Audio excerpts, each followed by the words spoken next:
We knew that contact with birth family was good. We didn't know that each contact might reopen wounds and create more trauma for our birth mother, even when she believes she made the right choice for her child.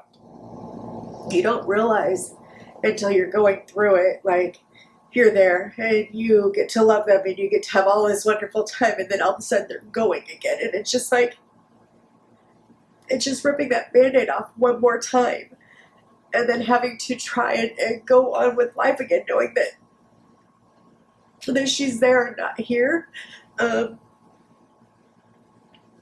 Even though you know that that's the best thing ever that could have happened, it still makes it really hard. And you, till you're sitting in those shoes, you can't understand what that feels like. I remember one particular trip, the Falcos came to Nebraska. And we always get excited when they're coming. And we know we're going to have about a week's time. And we treasure that time.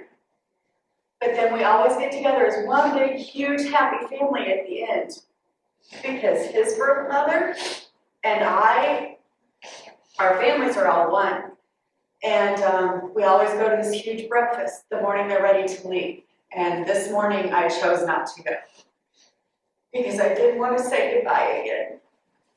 It's not a forever, but it feels like a forever because you have a fear, and that fear doesn't go away. You don't know whether John and Rebecca one day are going to decide that, you know what, we're no longer going to do this, so therefore, thank you, therefore, there is no more Emily in your life.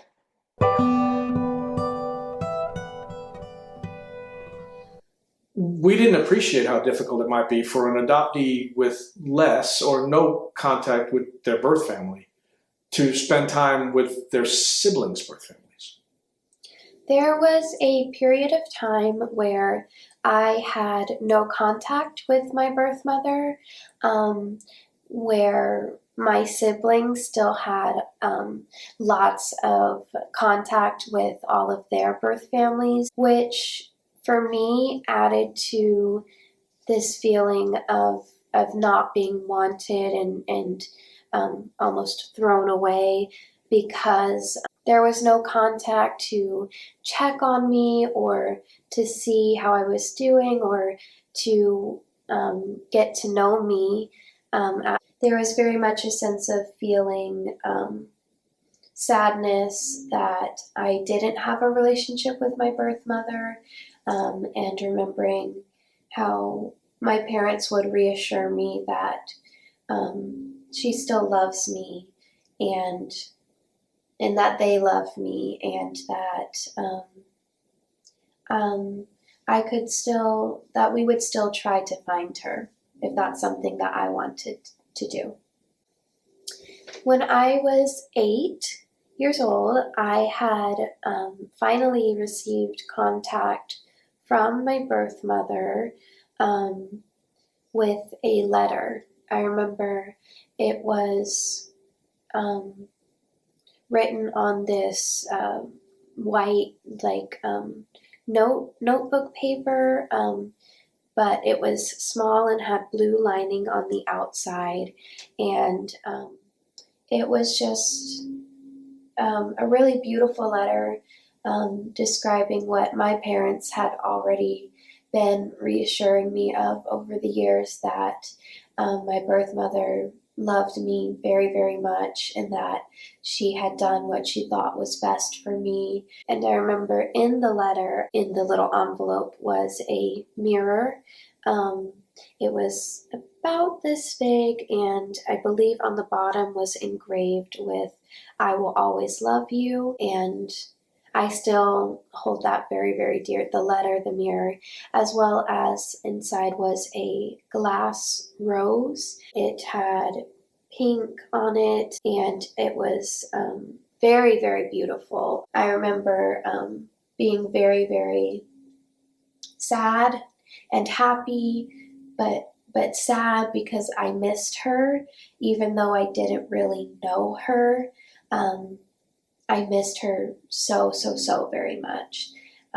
It's a weird feeling to miss a person that you don't truly know.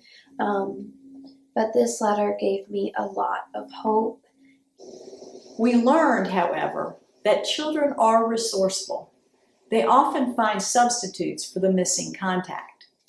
In 2010, I remember requesting that we visit Sunset Beach, which is the beach that I was born near, that Terry had spent a lot of time at while she was pregnant with me, and that I was at when I was a baby. And I remember I've always loved the beach. I practically claimed that I was born in the water. So Sunset Beach for me had a lot of sentimental value, and I remember my mom talking about that beach and Terry being on that beach.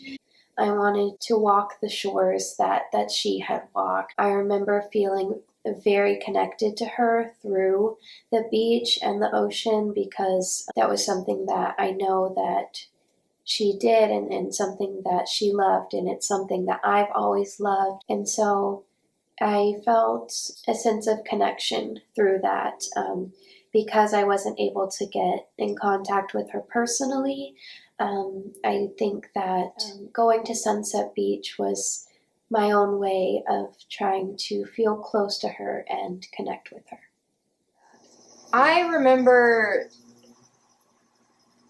wondering why Kim, where she was, what she was doing. I didn't really have any like hurtful memories or anything about that, because it's not like I was disconnected from my biological family, because at that time we were still going to see Grandma Cindy, and I knew a lot about Kim, even though for a long time I didn't get to see her because she was wherever she was. But I got stories, and when I visited Grandma Cindy, I'd get stories about Kim, about her growing up. I could look at pictures of her, as a child through her teenage years and stuff. My mom had pictures of, several pictures from when I was born to visits that Kim had made.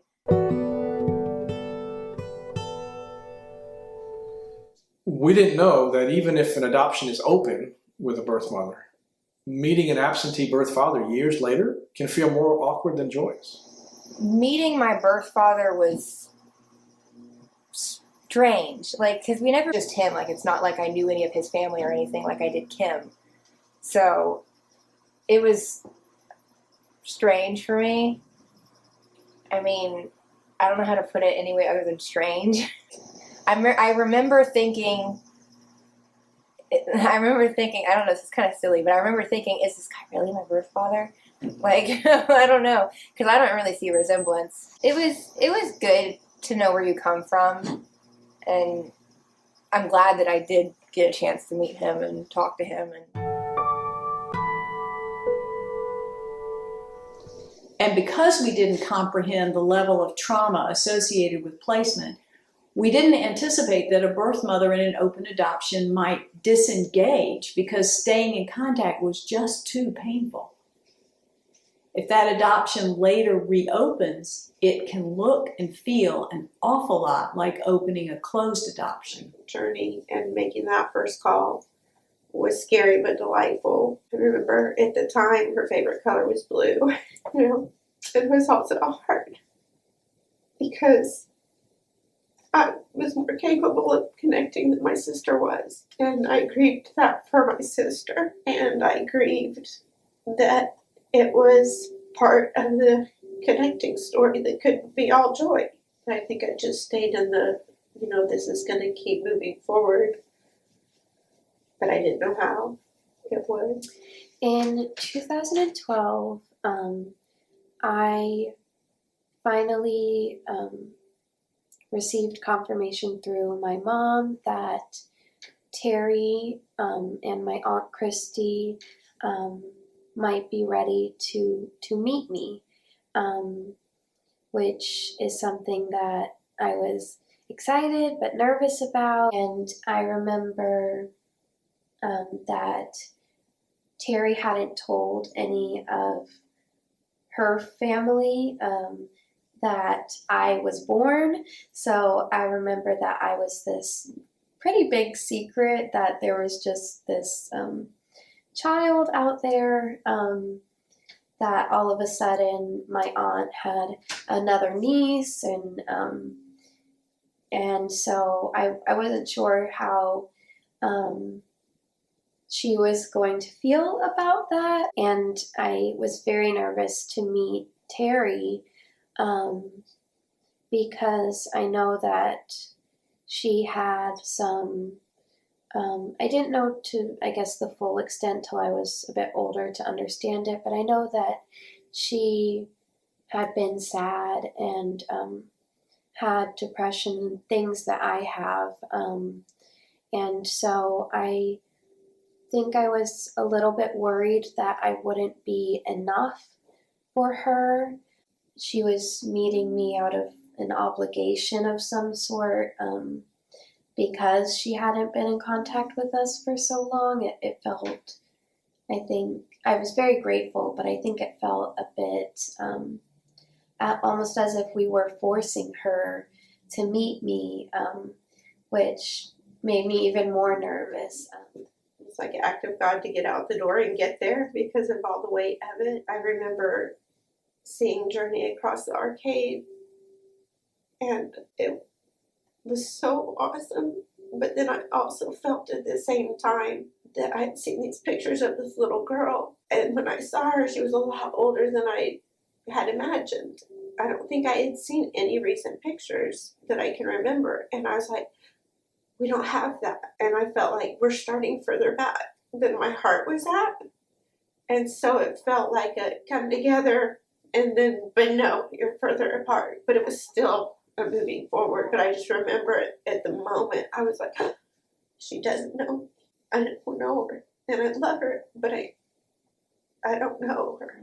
I remember walking in and like being very, very nervous, and there she was. She didn't have blonde hair. Something that I had forgotten was that she had dyed her hair blonde when she was pregnant with me, so most of the pictures that I have with her and me are with her hair blonde, so I had always associated her as a blonde, and so she had this kind of light brunette color, so I had to get used to the change of the color of her hair. I was very shy, and I think she was very shy too, so it was just kind of two shy people trying to meet each other, and then add in the element of this is the woman who gave birth to me. I think having 12 years of an idea of what she is versus meeting her and who she actually is, getting to know who Terry is and not the idea that I've always had of her in my head. Because in my head, if we were ever to meet, she would just be very bubbly and like, oh, this is my child, like, look at this perfect, beautiful thing that I made, and very welcoming, which actually turned out to be the personality of my Aunt Christy. She came up, she was just big bear hugs. Still, she does that to this day. So welcoming and just being like, oh my gosh, look at you, you're beautiful. Where have you been? Like, I'm so glad that you're here and a part of our lives. And so that was the reaction that I was expecting and had wanted from Terry. And I think because I didn't get that reaction and she was very shy and reserved, I felt like that in my head it translated to her not really caring or wanting to meet me or be there.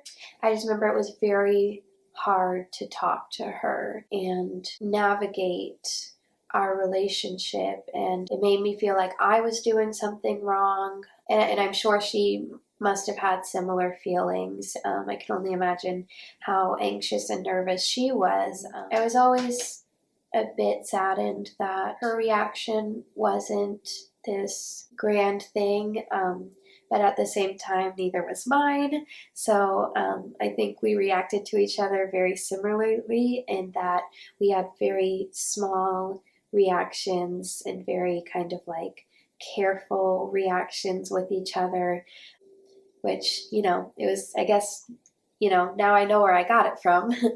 I remember wanting more from meeting her. And I feel a bit guilty about that because I know that she gave it her all, and even just meeting me in the first place was a big step for her, and telling her sister, my aunt, that I existed in the first place was a huge step for her.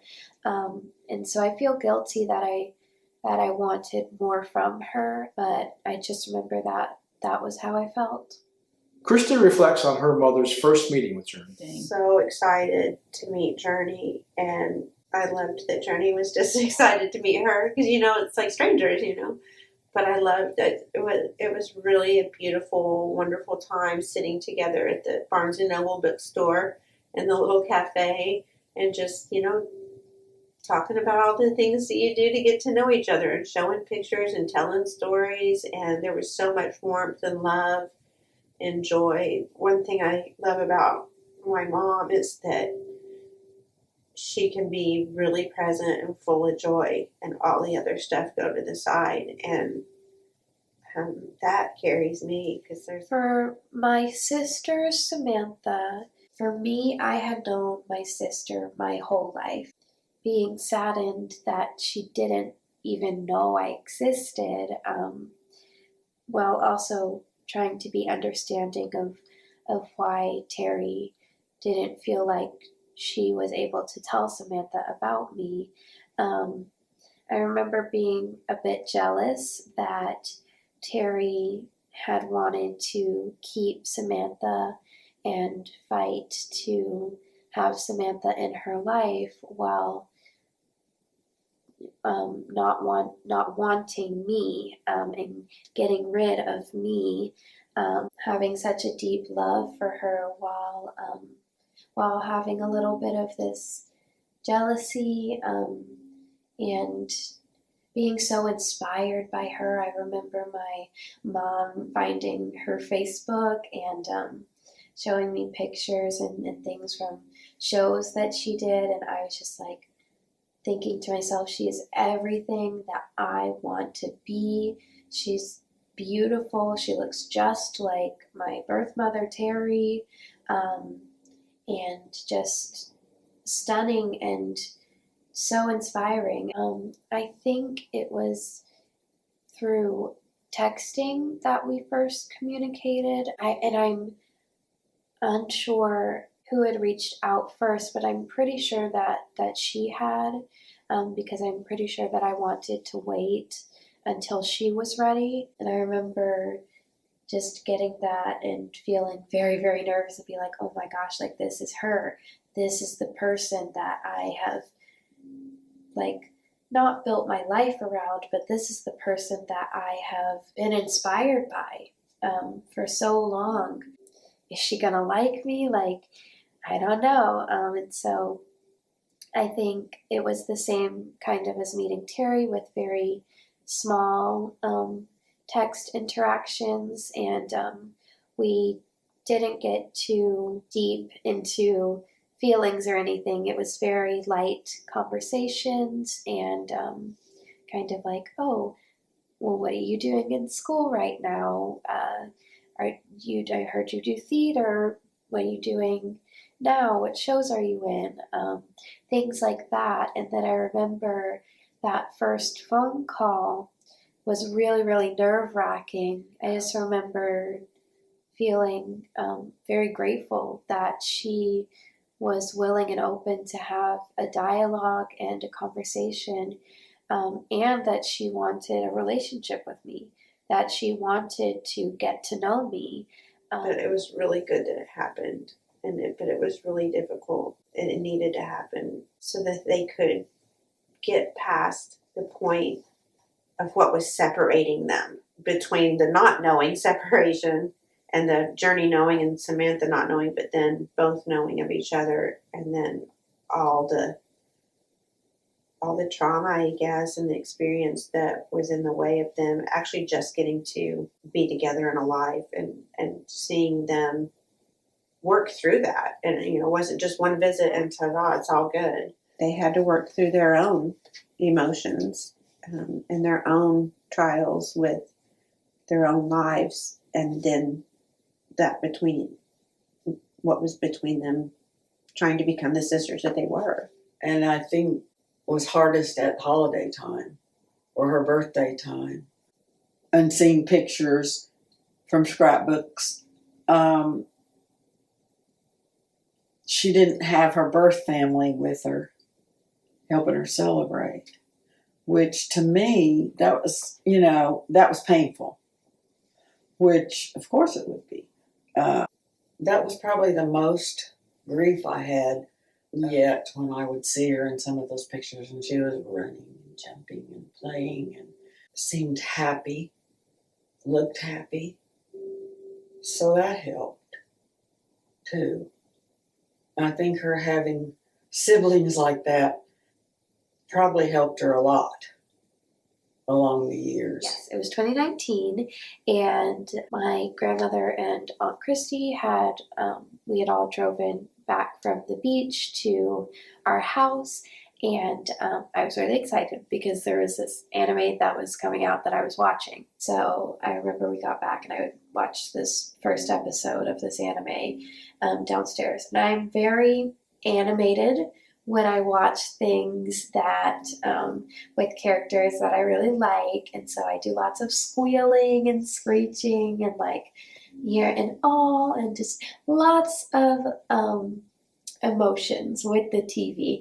And I remember this first episode that started this next season was just so completely mind-blowing, and so I was just screaming at the top of my lungs. I remember my dad running downstairs and was like, oh my gosh, are you okay? This big movements and stuff.